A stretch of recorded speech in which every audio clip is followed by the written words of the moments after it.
kami meyakini setiap pasar bahkan kampung hari ini ada rentenir. Man and Mat. Oke. Roll action. Assalamualaikum warahmatullahi wabarakatuh. Sahabat-sahabat Ujung Barat, ketemu lagi dengan saya Cika Setiadi. Nah, hari ini di studio kita kedatangan seorang tamu, abang ganteng sih. Beliau adalah ketua Baitul Miskat, Bro atau Ustadz Zulhadi. Apa kabar, Ustadz? Alhamdulillah. Ini kita panggil abang, Ustadz atau Bang aja lah. Bang aja lah ya. Iya. Karena biasanya kita di luar bang ya, cuman kan. Iya. Dipanggil Ustadz berat. Ya, berat di mana, Bang? Berat mempertanggungjawabkan ya. Bang Zulhadi adalah ketua Baitul Miskat Aceh, Bang. Aceh. Ya. Nah, Bang, mungkin langsung saja nih ke poin pembahasan kita nih, Bang. Ya. Tapi sebelumnya, memang langsung saja tapi sebelumnya. Apa kabar, Bang? Kabar baik, alhamdulillah. Sehat, Bang? Sehat. Kayaknya makin ganteng aja nih, Bang ya. Alhamdulillah. Ya, usaha lancar ya, Bang.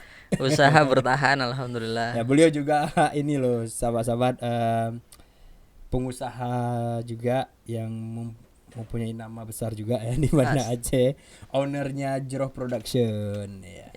Nah, kita kembali ke Baitul Miskat nih. Oke. Nah, kapan sih terbentuknya awal Baitul Miskat ini? Dan mungkin bisa dijelaskan Baitul Miskat ini apa deh? Ya. Sebelum kita bicara lebih lanjut. Bismillahirrahmanirrahim. Baitul Miskat kita bentuk itu awal Januari 2016. Jadi Baitul Miskat ini sebenarnya salah satu program yang kita wujudkan dari organisasi IIBF. Jadi kita punya Indonesian Islamic Business Forum cabang Aceh. Nah, kemudian salah satu program nyatanya itu adalah Baitul Miskat. Jadi di IIBF ini kan kita kumpulan pengusaha muslim yang juga sebenarnya berangkat dari pengusaha-pengusaha yang sempat salah langkah. Nah, jadi salah langkah ya? Salah langkah. Okay. Nah, salah satunya kita melihat di pasar. Nah, kebetulan yang jadi sorotan kita waktu itu adalah pasar induk. Pasar induk di Banda Aceh dan sekitarnya ini kan di Pasar Lambaru. Ya. Nah, kita melihat di Pasar Lambaru ini banyak praktek-praktek riba yang dilakukan dan itu sebenarnya sudah lama di pasar. Dan kita lihat seperti tidak ada tindakan yang khusus. Ya notabene kan kita negerinya negeri syariat ini. Tapi mereka yang melakukan praktek riba di pasar ini seperti tidak ada halang rintang dari yang berwenang. Ya, praktek riba seperti apa nih, Bang? Contoh misalnya nyak-nyak di pasar itu, mereka itu ditawarkan pinjaman. Misal oleh lembaga, ada yang koperasi, ada yang perorangan. Nah, kita anggap saja mulainya tuh dari perorangan. Nah, perorangan itu yang kami tahu ada yang notabene-nya bukan muslim. Oh, gitu. Ya, yang buka praktek di kita ini bukan muslim. Nah, jadi misalnya contoh dipinjamkan 500. Nah, dalam waktu 40 hari itu dicicil setiap harinya. Dicicil setiap harinya. 500.000 itu dipecah setiap hari nyicil berapa ya? Sekitar 15.000 apa gitu ya. 15.000. Nah, itu selama 40 hari. Nah, selama 40 hari. Jadi kalau kita lihat 40 hari itu akhirnya orang yang berhutang 500.000 harus membayar 600.000. Jadi ada penambahan 100.000 setiap 40 hari selesai. Nah, jika terjadi sesuatu misalnya contoh nyak ini nggak cukup penjualannya hari itu untuk membayar cicilan, maka mereka bisa marah-marah, bisa melakukan kayak pengancaman atau bully-bully seperti itulah. Oh iya. Iya. Ada. Saya pikir itu cuma di TV aja. Oh enggak. Fakta di lapangannya begitu. Ilahi itu kan. Iya. Saya pikir hanya di situ saja. Rupanya ada ya? Nyatanya ada. Nyata. Kalau bahasa ininya rentenir ya, perintah darat. Rentenir. Ya, betul. Ya, jadi yang melakukan praktek riba di pasar ini kita kenalnya dengan rentenir. Ya. Dan itu bukan orang muslim. Bukan orang muslim. Orang Aceh. Setahu saya nih yang kita pantau kemarin itu bukan orang Aceh, dari luar Aceh. Dari luar Aceh tapi masih etnis Indonesia. Wow. Ya. Jadi apa namanya? Itu terjadi dan bertahun-tahun sudah terjadi, sehingga kita akhirnya mengambil kesimpulan, yuk bismillah kita coba di Pasar Lambaru untuk memberikan alternatif pinjaman tanpa riba. Nah, jadi alhamdulillah setelah sepakat, kita berawal dari infak. Modalnya. Kenapa berawal dari infak? Karena dalilnya riba itu cuman Allah suburkan sedekah dan Allah berantas riba. Jadi riba itu bisa kita berantas dengan kita menyuburkan sedekah. Nah, jadi kita ambil dalil itu, kita coba praktekkan. Jadi kita dari infak itu akhirnya kita berhasil mengumpulkan, kalau nggak salah saya itu awalnya 3,5 juta. 3,5 juta. Nah, dari 3,5 juta itu kita bismillah akhirnya sebelum kita mulai itu angkanya sudah ada sampai 8 jutaan lah sebelum start. Tapi awal start itu kita startnya dengan angka yang 3,5 juta tuh. Nah, di awal start itu kita start memberikan pinjaman 500.000 per orang. Nah, kebetulan waktu itu kalau nggak salah hampir 20 orang awalnya yang kita berikan pendanaan. Tapi ini bukan bantuan. Jadi ini konsepnya adalah hutang tanpa bunga. Hutang tanpa bunga. Bukan Jadi hibah ya. Sifatnya. Bukan hibah. Kenapa bukan hibah? Karena begini, nyak-nyak di pasar ini, mereka itu, kenapa mereka berdagang? Bukan mereka meminta-minta sedekah. Nah, mereka itu ingin mempertahankan kehormatan diri mereka sebagai orang Muslim yang mampu gitu kan. Jadi mereka berdagang. Nah, dalam berdagang inilah kita menganggap jangan diberikan hibah, itu akan menurunkan grade mereka.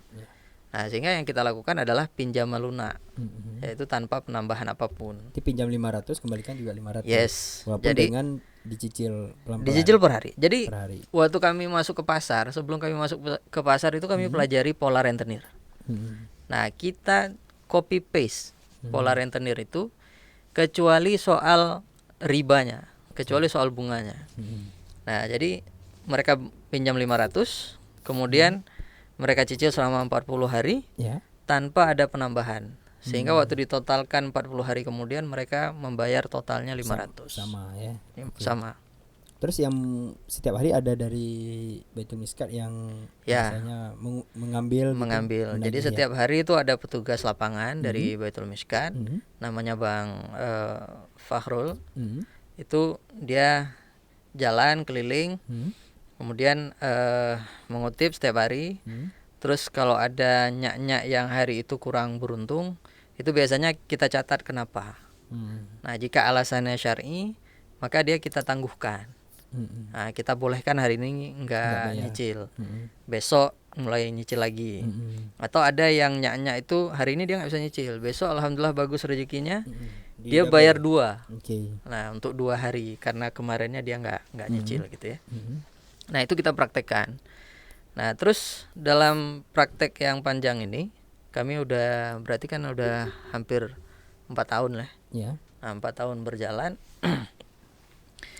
kita mulai berpikir bagaimana nyak-nyak ini nggak kembali ke praktek riba. Karena di lapangan kita sempat menemukan ternyata beberapa nyak-nyak itu tidak membutuhkan modal untuk mereka jualan. Jadi alhamdulillah ada beberapa pengusaha di Pasar Lambaru itu, pengusaha besar. Itu mereka itu udah modalnya modal kepercayaan. Jadi mereka datang pagi, subuh, mereka ambil barang, terus nyak-nyak itu jualan, siangnya mereka bayar. Nah, jadi mereka berhutang untuk apa? Mereka berhutang itu untuk kebutuhan hidupnya. Oh gitu. Ya, misalnya contoh anaknya mau masuk sekolah. Nah, dia butuh uang yang tiba-tiba lah gitu kan. Nah, hal-hal yang kayak gitu mereka akhirnya berhutang. Nah, jadi Baitul Miskat mencoba untuk membuat bagaimana motivasi berhutang ini harus motivasi yang benar. Karena masalah yang kita lihat di negeri kita ini kan, hutang hari ini menjadi hal yang biasa dan menjadi sesuatu yang mungkin tren juga gitu. Berhutang tren ya. Ya. Jadi jadi kita perlu bentuk imannya agar mereka paham kapan mereka boleh berhutang, kapan mereka harus menahan diri sehingga tidak berhutang. Nah, maka di Baitul Miskat kita ada pengajian rutin. Nah, setiap hari Selasa jam 11. Nah, kita buat di Gedung Pasar. Nah, bagi teman-teman yang mungkin di Lambarunya berarti. Di Lambaru. Jadi ada Gedung Pasar. Di lantai 2 itu sudah kita bersihkan kemarin. Dan alhamdulillah sudah beberapa tahun lah. Ini mungkin tahun ketiga. Jamaahnya antusiasnya besar. Besar, alhamdulillah. Alhamdulillah. Nah, terus gini Bang, mau nanya. Tadi kan ada yang orang lapangan ya. Ya. Nah, itu orang lapangannya sendiri diberikan insentif. Oh ya. Itu dengan sumber infak juga. Ya. Jadi teman-teman yang tadi bergabung di IIBF itu, mereka punya infak rutin. Nah, selain dari infak pengajian yang mereka lakukan setiap hari Rabu malam, ada juga infak yang rutin untuk ke Baitul Miskat. Nah, jadi dari dana-dana infak inilah kita menggaji petugas lapangan. Nah, sehingga selain dari infak pengajian dan infak rutin anggota IIBF, alhamdulillah setelah sekian lama pengajian, itu beberapa nyak-nyak itu mereka pada saat melunaskan itu mereka infak. Nah, jadi alhamdulillah ada yang sudah terisi batinnya, dan sebagaimana Rasul juga memberikan contoh, barang siapa yang melunaskan hutang, jika dia punya sesuatu yang bisa dia lebihkan, dia boleh melebihkannya. Nah, itu dipraktekkan oleh nyak-nyak itu ya. Ya. Nah, jadi sekarang peredaran uang yang dipinjamkan ke para pedagang di pasar itu sudah di angka berapa, Bang? Yang sedang beredar sekarang. Kalau beredar tuh rata-rata kita di 30-40 juta yang beredar ya. Itu mengcover bahwasanya dengan adanya Baitul Miskat ini tidak ada rentenir di Pasar Lambaru misalnya? Oh, enggak juga. Oh, tidak juga. Enggak juga. Jadi si rentenir ini masih juga? Masih. Aduh. Karena begini. Begini. Gimana? Ada perbedaan setelah kami turun ke lapangan, kita bermuamalah dengan nyak-nyak itu. Kita mengambil kesimpulan, tidak semua orang bisa kita berikan bantuan. Oh gitu. Tidak semua orang. Karena yang kita pengen bangun hari ini tuh kan dia paham kenapa dia harus berhutang. Bukan setiap saat dia solusinya hutang. Nah, makanya kan di Baitul Miskat akhirnya setiap orang yang pengen dibantu, dia itu wajib ikut pengajian. Oh. Nah, ikut pengajian rutin yang 1 minggu 1 kali itu wajib. Nah, jadi beberapa nyak-nyak atau pedagang di pasar, ada yang bukan nyak-nyak sih, ada yang bapak-bapaknya gitu ya. Itu ada yang nggak mau, ada yang nggak mau. Nah, jadi begitu nggak mau, kita nggak bisa bantu. Jadi akhirnya dia ambil solusi tetap di rentenir. Kemungkinan begitu. Oke, yang dijalankan oleh Baitul Miskat apakah hanya di Lambaru saja atau di pasar seperti pasar Aceh misalnya? Ya, alhamdulillah. Penayung. Tahun ini ada perubahan yang luar biasa. Jadi di Baitul Miskat ini di awal tahun kemarin sempat ada beberapa nasabah Baitul Miskat itu yang macet. Nah, kemudian kita teliti kenapa macetnya. Nah, waktu kita lihat banyak alasannya yang cukup kategorinya kita bilang alasan yang syar'i. Nah, itu juga selama setahun yang lalu yang macet-macet itu kita beri waktu. Karena dalilnya kan begitu ada yang kesulitan, kita kasih waktu. Nah, sampai akhirnya di awal tahun kemarin kita melihat nih ada masalah yang kesimpulannya secara syar'i mereka sulit untuk melunasi. Jadi akhirnya kita hapuskan, kita maafkan, karena dalilnya juga begitu. Jadi hutang itu kalau kita mampu memaafkan maka itu lebih baik bagi kita kan. Jadi alhamdulillah total penghapusan kemarin itu senilai 20 juta kalau nggak salah. Lumayan juga. Lumayan besar. Nah, tapi tidak jauh setelah itu Baitul Miskat kedatangan para muhsinin, orang-orang yang punya kelebihan harta di Aceh, kemudian menginfakkan ke Baitul Miskat, dan akhirnya dari dana yang sebelumnya itu kita udah mulai mutarinnya kan, yang di lapangannya sekitar 40-an juta. Tapi kita pernah sebelumnya lagi itu putaran kita udah 80 juta. 80 juta. Karena ada pinjaman itu yang paling besar di angka 3 jutaan. Nah, jadi setelah kita hapuskan itu 20 juta itu kas Baitul Miskat bertambah. Bertambah boleh dibilang itu hampir 300 juta. Hampir 300 juta. Jadi itu yang akhirnya kita kemarin dapat permintaan dari muhsinin ini. Kita juga membantu orang-orang di perbatasan. Perbatasan Aceh. Jadi akhirnya alhamdulillah Baitul Miskat itu udah buka cabang. Perbatasan di mana nih, Bang? Di Singkil. Oh, Singkil. Bukan Singkil. Subulu Salam. Subulu Salam. Ya, jadi kita buka cabang kemarin di Subulu Salam. Terus di Kutacane. Kenapa, Bang? Di perbatasan itu. Memang perbatasan juga di perbatasan itu rentenir ini lebih parah. Oh ya, berarti bukan di pasar ya? Bukan cuma di pasar. Enggak, maksudnya yang di perbatasan itu bukan di pasar. Bukan di pasar. Di perumahan. Di perkampungan. Nah, di perbatasan ini kan banyak orang-orang yang baru masuk Islam. Oh, gitu. Nah, mereka ini banyak yang kadang-kadang nanti ambil hutangnya sama rentenir. Ini bisa goyang imannya, Pak. Bisa nanti ya kayak kejadian kemarin kita tahu di media kan, di Langsa itu nggak sanggup bayar hutang akhirnya pindah agama.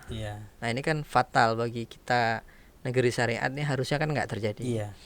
Nah, akhirnya kemarin kita coba di Kutacane untuk menghindari terjadi lagi seperti di Langsa. Kemudian ada di Subulu Salam. Dan sebelumnya kita udah juga berkoordinasi dengan pemerintah Abdia. Juga ada cabang di Abdia. Abdia kan bukan perbatasan, Bukan perbatasan. Jadi, itu sebelumnya juga. Tapi ada juga rentenir ini. Ada. Berarti hampir semua kabupaten kota di Aceh ini. Tapi nggak kelihatan ya, Bang? Kami meyakini setiap pasar bahkan kampung hari ini ada rentenir. Wow. Ya, kami meyakini. Tapi saya kok nggak pernah ditawarin ya? Pernah, Mat? Gimana pernah ditawarin? Ya. Kok kita nggak pernah gitu, Bang, maksudnya? Mungkin nggak kelihatan butuh uang, Bang. Iya. Kalau sekarang kan kita nggak ketemu, tapi banyak juga yang kenanya kan lewat SMS. Nah, itu lain lagi ceritanya lah ya. Nah, jadi, itu mayoritas juga bukan orang Muslim, Bang. Yang praktek rentenir? Iya, yang di daerah itu. Oh iya. Bukan orang Muslim. Bukan orang Muslim. Bukan orang Aceh. Saya nggak berani jamin. Nah, orang Acehnya sendiri ada nggak Bang jadi rentenir dan Muslim gitu? Saya nggak sanggup menjawabnya ini, karena kita secara faktanya kan belum bisa memberikan informasi. Tapi kalau yang bukan rentenir, yang bukan orang Aceh dan bukan Muslim, itu sudah pasti. Karena sudah di ini itu ya. ada datanya. Maksud saya gini, Bang. Untuk memberantas ini, kenapa tidak dilakukan atau mungkin sudah diupayakan dilakukan, tapi mungkin saya nggak tahu. Ini saya tanya di dua sisi, dalam arti yang tadi satu sisi kita membantu si yang membutuhkan, satu sisinya lagi si rentenirnya ini yang dibasmi gitu. Ya. Nah, memang itu lebih perannya ke pihak berwajib ya, pemerintah, stakeholder dan sebagainya. Nah, peran stakeholder sendiri, terutama di Banda Aceh, di Aceh dan di Banda Aceh ini untuk memberantas itu sendiri ada sikap nyata nggak? Sehingga kok sampai Baitul Miskat ini inisiatif ingin mendobrak pasar dengan programnya ini gitu. Ya, dulu pas kita awal 2016, setahu kami nggak ada program khusus dari pemerintah, nggak ada. Kemudian di Kota Banda Aceh setahu kami ada yang mengatakan lembaga keuangan yang syariah. Nah, ada, kita sudah dengar itu ada. Nah, tapi apakah itu sesuai syariah? Saya pribadi belum mempelajari itu. Lembaga di bawah pemerintah atau independensial juga pribadi? Sepertinya ada koordinasi dengan pemerintah. Yang kantornya di mana, Bang? Kayaknya nanti kita bahas di lain waktu itu ya. Tapi yang jelas begini. Gimana? Baitul Miskat ini tidak berencana untuk menjadi sesuatu yang eksklusif gitu ya. Jadi kami sangat mendukung siapapun yang mau bergerak bersama. Bahkan kemarin semangat Baitul Miskat ini SOP-nya ini nanti mau kita bagi-bagiin. Siapapun lembaga yang mau bantu untuk memberantas rentenir ini kita akan berikan apa pengalaman Baitul Miskat itu kita berikan semuanya. Bang, sekarang dengan adanya peraturan seluruh bank di Aceh untuk beralih ke syariah,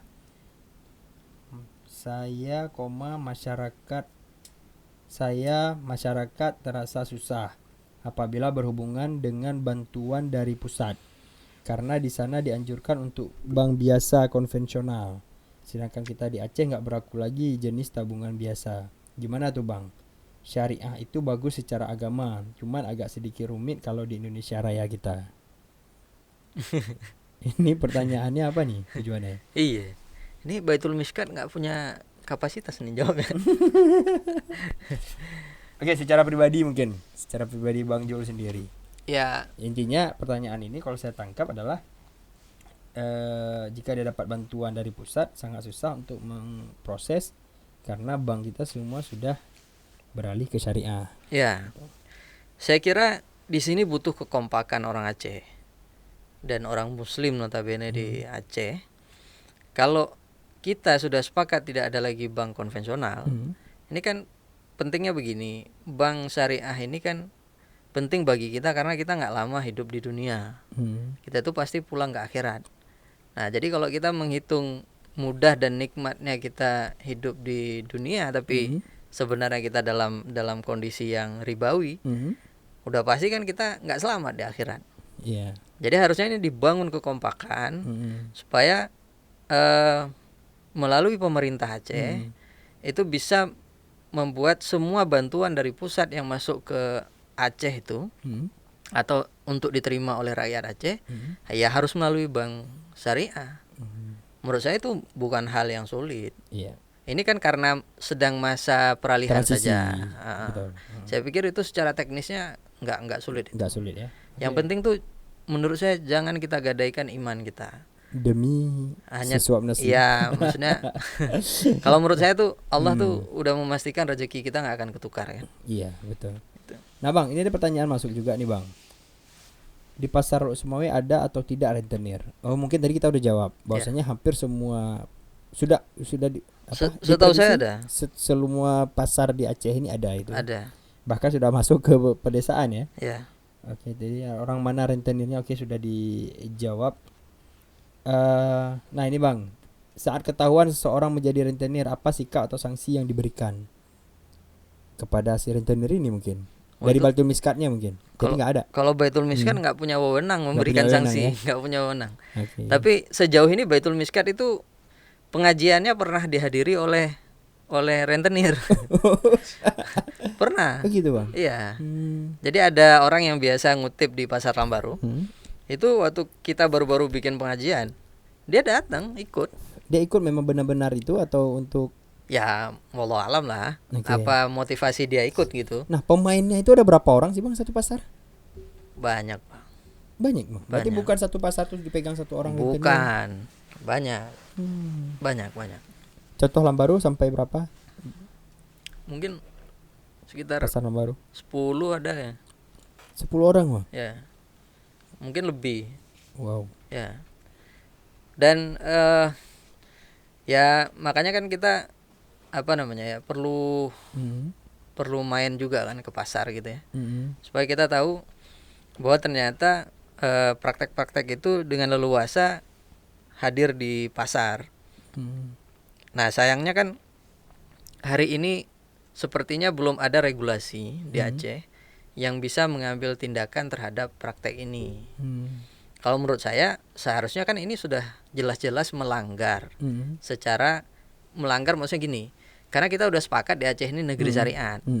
Artinya kita tahu orang yang memberikan praktek riba ini otomatis melanggar syariat Islam kan. Harusnya bisa dong ditindak. Bisa ya. Nah, apakah kanunnya sudah ada atau belum kita belum tahu. Tapi kami selalu menitipkan pesan itu kepada guru-guru kami yang punya akses. Nah, beliau juga sedang memperjuangkannya. Nah, tapi yang paling penting hari ini kan sebenarnya bukan menghukumi rentenirnya. Yang paling penting itu adalah bagaimana kita dan sekitar kita. Ini penting nih. Kenapa namanya Baitul Miskat? Ya. Nah, ini kita ambil dari surah An-Nur. Saya lupa ayatnya. Ayat keberapa nanti bisa dibaca. Jadi kita itu semestinya sebagai seorang muslim itu kita bisa menjadi lentera yang akan menerangi orang-orang di sekitar kita. Jadi kita nggak usah ngomong dulu yang besar-besar sebenarnya. Jadi tugas kita sebagai seorang muslim itu kita bisa lihat nih kiri kanan kita, depan belakang kita. Nah kita lihat ada yang perlu dibantu nggak, maka kita nggak perlu tunggu pemerintah, kita langsung bantu. Nah kalau misalnya terlalu berat, pikirin lagi lebih besar lagi jamaahnya. Nah kalau semua kita nih udah saling membantu, saling menyemangati, saya pikir rentenir itu akan mati dengan sendirinya. Karena kan nggak ada lagi orang yang mau ngambil pinjaman. Iya. Faktanya 2 tahun setelah, bukan 2 tahun, 1 tahun setelah Baitul Miskat beroperasi di Lambaru, kami itu ditodong oleh nyak-nyak. Atau nasabah Baitul Miskat yang di Pasar Lambaru. Ditodong pakai terong, pakai timun. Ditodong pakai senjata. dengan sebuah ajakan. Bang, kita tahun ini yuk kita rayakan Maulid Nabi. Nah, waktu itu kami kan dari Baitul Miskat ini nggak punya anggaran. Maksudnya dari kas Baitul Miskat nggak punya anggaran untuk kenduri Maulid Nabi. Kemudian kami tanya, kayak mana caranya kita buat? Nyak-nyak tuh bilang, tenang aja Pak, pokoknya Bapak mau aja, makanannya kami yang sediain. Kami kaget, kami tanya, ini duitnya dari mana? Sampai gitu kami tanya kan. Nyak-nyak tuh bilang, Pak, alhamdulillah semenjak ada Baitul Miskat, kami itu nggak kasih duit lagi ke rentenir. Jadi duit-duit yang biasanya kami kasih ke rentenir itu kami udah bisa nabung. Nah, jadi dari hasil tabungan ini mereka ingin bersyukur dengan membuat Maulid Nabi. Jadi itu sejarah pertama seyakin-yakinnya saya. Kita bikin Maulid Nabi itu di pasar. Itu masalah saya 2017 kalau nggak salah saya. Nah kami bikin itu. Akhirnya karena kita lihat nyak-nyak itu semangat sekali, kami pun akhirnya semangat. Nah akhirnya kami bilang, oke, nyak-nyak nih nyedain apa? Nanti yang kurangnya kami yang sediain. Jadi kayak sound system kami yang sediain, ustadznya kami yang cariin, semuanya. Dan luar biasa itu, saya merasa takjub itu. Karena hikmah dari kita bisa berantas riba ini, kita bisa bantu orang supaya enggak zolim, dia nggak terzolimi. Akhirnya dia bisa menunjukkan rasa cinta kepada Rasulnya. Nah kalau itu sekarang ini Baitul Miskat hanya bergerak di Lambaru saja atau sudah di pasar yang lain? Sekarang kita alhamdulillah Allah udah buka jalan ini. Kita udah mulai ke Pasar Penayung. Pasar Penayung. Nah, mudah-mudahan Kampung Baru itu Pasar Aceh belum ya? Belum. Jadi kita juga karena terbatasnya dana. Nah, kita mencoba mengelola dari dana yang ada. Nah, kita lihat urgensinya dari Pasar Lambaru, kita main ke Pasar Penayung. Alhamdulillah ada beberapa muhsinin di sekitaran Pasar Penayung itu yang berkomitmen untuk berinfak, karena mereka juga tahu riba itu luar biasa di sana. Nah akhirnya kita Bismillah kerjasamanya dengan Baitul Miskat, kita bikin di Pasar Menayung. Nah gitu. Nah, selagi berjalannya itu Bang, operasional untuk pengurusnya sebagainya itu lillahi ta'ala, selainnya tadi orang lapangan, atau memang ada yang orang yang digaji untuk mengelola tersebut, atau seperti apa selain orang lapangan tadi itu? Ya, selain orang lapangan itu semuanya tidak ada yang digaji. Jadi sebenarnya yang lain itu pengurus, mereka punya usaha masing-masing. Karena IBF tadi itu ya? Iya, semangatnya kan yang tadi itu di awal. Iya. Kita mudahkan urusan orang, maka Allah akan mudahkan urusan kita. Jadi sebenarnya pengurusnya itu para pengusaha-pengusaha semua. Iya, dan termasuk Bang Jul ya, pengusaha. Termasuk saya lah. Dan Bang Jul juga pengusaha yang pernah tersesat gitu ya, salah langkah awal ya. Pernah ke jalan yang bengkok. Kalau enggak mungkin masuk di IBF. Ya. Jadi alhamdulillah itu saya udah merasakan bayarannya di dunia. Dan hutang saya dengan bank berhasil saya tutup. Sehingga hari ini saya tidak punya hutang lagi dengan bank. Orang terkaya tuh Bang. Orang terkaya katanya adalah orang yang tidak punya utang. Oh gitu ya. Iya. Tapi dengan bank. Kalau sama kawan saya punya. berarti belum kaya-kaya kali Bang. Oh iya. Jadi kayak sama supplier ya, biasalah kita ngutang bulan ini bayar bulan depan kan gitu. Ya, tapi prinsipnya kita nggak main lagi dengan hutang modal usaha. Jadi alhamdulillah saya pribadi nih lagi upgrade. Kita udah polanya ke syirkah. Nah karena kan usaha itu seharusnya kalau kita kekurangan modal kita bukan berhutang, tapi baiknya adalah kita mengajak orang yang punya modal untuk melakukan syirkah. Nah kita lagi coba praktek itu. Oke. Selagi dalam perjalanan, hambatan terbesar apa Bang Baitul Miskat ini selama 4 tahun?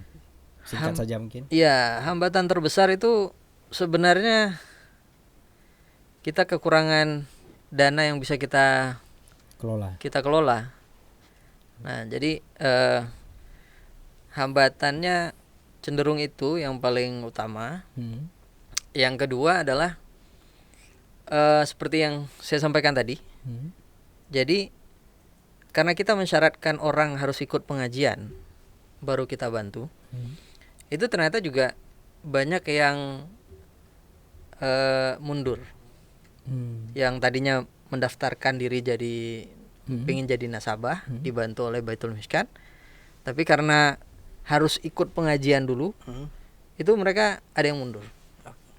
Nah ini bagi kami kendala satu sisi, karena kita mengharapkan harusnya dia ikut aja. Nah karena ini kan untuk kebaikan. Betul. Nah, cuma karena pilihan mereka untuk tidak, ya maka di sini kita ingin mengatakan begini ya, kira-kira maksudnya gini, kalau ada orang yang tidak mau mengikuti petunjuk-petunjuk dari Allah, tentu kan kita nggak berani bantu. Karena kalau nanti kita bantu, nanti Allah nanya sama kita. Nah, gimana tuh, itu dibantu orang tapi orangnya nggak mau ikuti petunjuk yang Allah sampaikan, kan? Iya betul. Ya, oke Bang, nggak terasa kita nih Bang sudah 40 menit kita bicara. Udah 40 menit ya? Nggak terasa Bang? Iya. Mungkin sebelum kita closing, ada ini kebetulan juga sebenarnya masih banyak pertanyaan masuk Bang, tapi nggak mungkin kita bacakan satu persatu lagi. Jadi mungkin ada closing statement dari Abang mengenai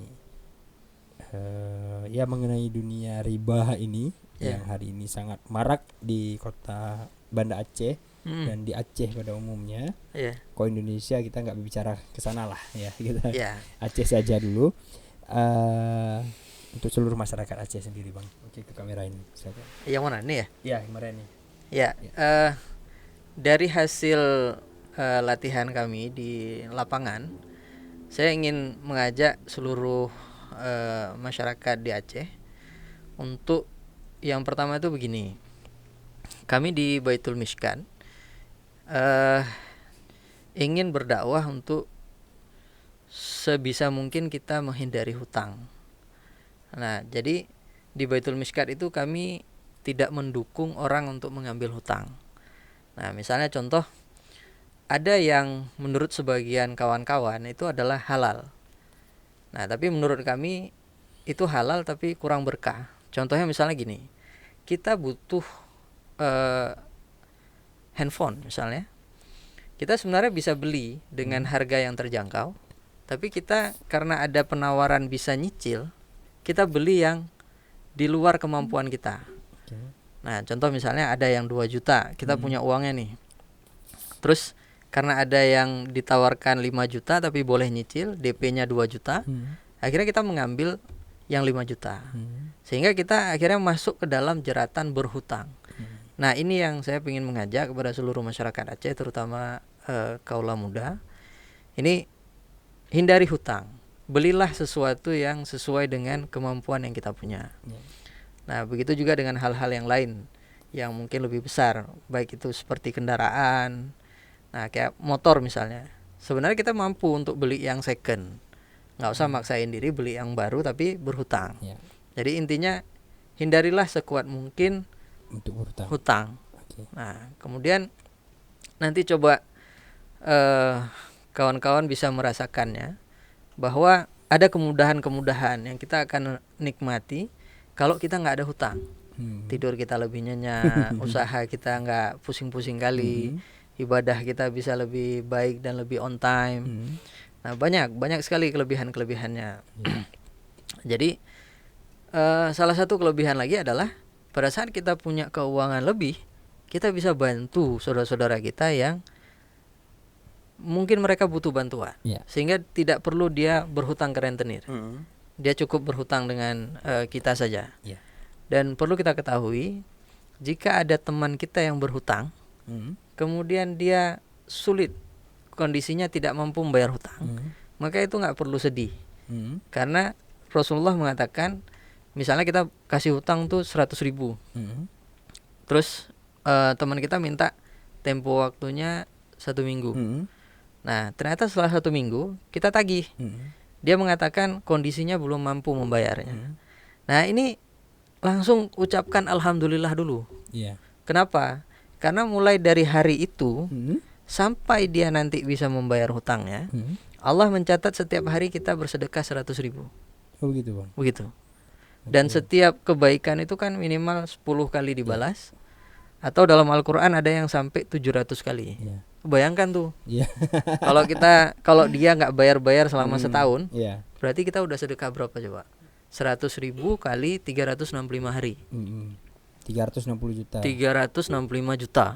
Nah, bayangkan 365 juta itu kapan lagi kita mau sedekah? Betul. Cuman dengan modal 100.000 kita bisa mendapatkan pahala 365 juta itu. Nah, ini luar biasa.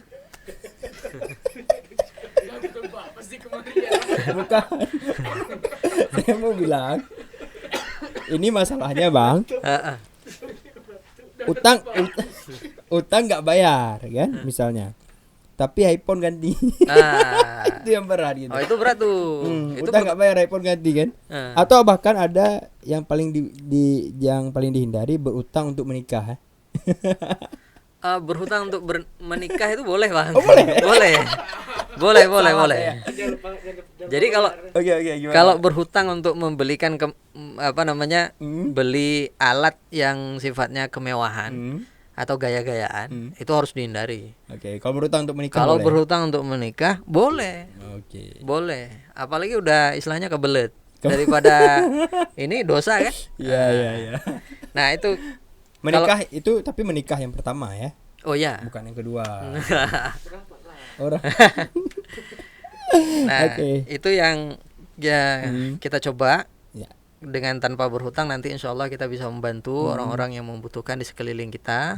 Dan kalau kita bergerak dari setiap titik ini, dari setiap kita menjadi lentera bagi orang-orang di sekitar kita, kita menjadi miskat. Nah, ini insya Allah berkahnya Islam di Aceh ini akan hadir lagi. Nah, kalau sekarang ini kan kita nggak tahu ya, saya merasa agak kayak kita kehilangan keberkahan di Aceh saat ini. Nah, kita perlu bergerak ini, kita nggak mungkin tunggu pemerintah. Kita harus bergerak masing-masing jadi miskat di di setiap rumah, di setiap kampung itu menjadi miskat. Sesuai dengan kemampuan kita masing-masing. Sesuai dengan kemampuan Ya. masing-masing. Baik Bang, terima kasih atas waktunya Bang. Yang tadi belum kita bahas tuh, Gimana tuh Bang? soal boykot tuh gimana? Waduh, boykot ya. Boleh Bang. Kita tambah. Kita tambah Rahmat. Boleh. Oke, udah berapa menit kita? 45. Oke, 45. 45 Mungkin bisa kita tambah 3 menit Bang. Oke. Nah, sedikit saja. Ini sedang hebohnya ya. Ya, Si presiden Prancis itu, ya, saya juga nggak penting-penting kali hafal namanya. ya. Nah, itu kontroversi sampai seluruh dunia. Masalah kemudian kita ambil inisiatif untuk memboikot Ya. produk-produk Prancis itu sendiri. Nah, gimana pendapat Abang mengenai hal tersebut? Saya sangat sepakat dan kami sudah melakukan pemboikotan itu untuk semua produk yang kami yakini memerangi Islam, walaupun nggak bikin karikatur yang menghina Rasul kita. Iya. Kami udah boikot itu dari 2012 nggak salah. Jadi hampir semua produk yang kita tahu ada afiliasinya dengan perang di Palestina, maka itu udah kita boikot. Nah, saya sudah melatih keluarga saya udah lama, dan ternyata saya nggak mati tanpa barang-barangnya Produk itu ya? orang kafir itu. Jadi ini harus ada keberanian. Nah. Orang Aceh ini kan katanya keturunan para pejuang. Jadi harusnya kalau soal boykot ini kita harus maksimal. Nah, tapi kan ada kontroversi Bang. Apa tuh? Katanya begini, kalau kita memboikot, kontroversi nih saya lihat status kawan-kawan di Ya, Instagram sebagainya, Twitter, termasuk politisi sih banyak ya. Kalau kita memboikot produk-produk sampai yang terkecil, maka itu bukan ya bahasanya istilahnya itu hanya recehan bagi si Prancis ini, tetapi berefek nyata langsung kepada pedagang-pedagang kecil di bawah sana.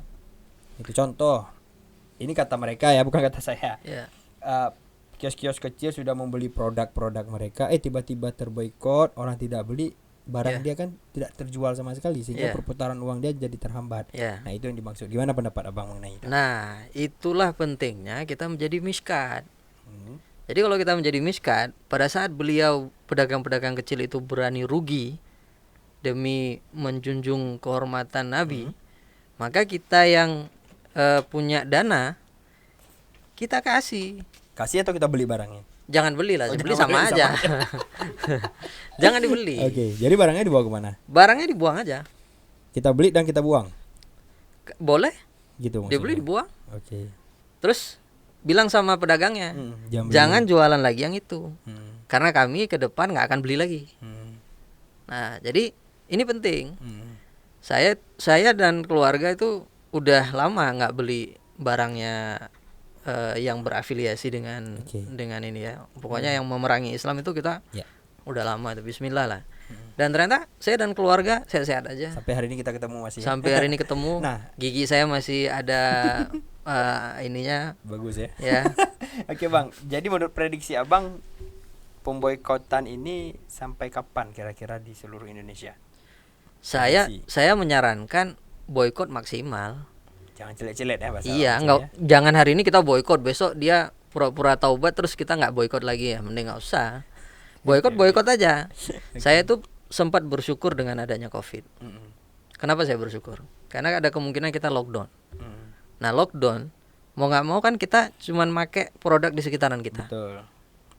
Maka itu akan mendukung orang Aceh itu produksi. Oh, kita nggak punya pasta gigi, bikin. Nggak punya sabun cuci piring, bikin. Nggak punya apalah gitu kan. Kita mikir sama-sama bikin. Nah, ini insya Allah kalau menurut saya akan membuat kondisi Aceh lebih mandiri. Dan orang muslim ini kan punya kekuatan pasar. Kalau pasarnya ada di kita, kenapa kita diarahkan oleh yang punya produk? Harusnya yang punya produk itu pasar yang arahkan. Menurut saya logikanya begitu. Jadi kalau mau boikot maksimalkan ya. Baik, Bang, sekali lagi terima kasih nih. Kita sudah membahas 2 topik ini sebenarnya. Siap. Mudah-mudahan ini bukan kunjungan yang terakhir ya Bang. Siap. Ya, nanti ada lain kita bahas Bang ke depan. Baik, sahabat-sahabat Ujung Barat, terima kasih sudah menonton ini. Yang belum subscribe silahkan di subscribe, share, like, and comment. Nanti kita akan ketemu lagi dengan para narasumber yang lainnya. Baik, kami mohon undur diri. Wabillahi taufik walhidayah. Sama-sama kita, Bang. Ya. Assalamualaikum Assalamualaikum warahmatullahi wabarakatuh. wabarakatuh.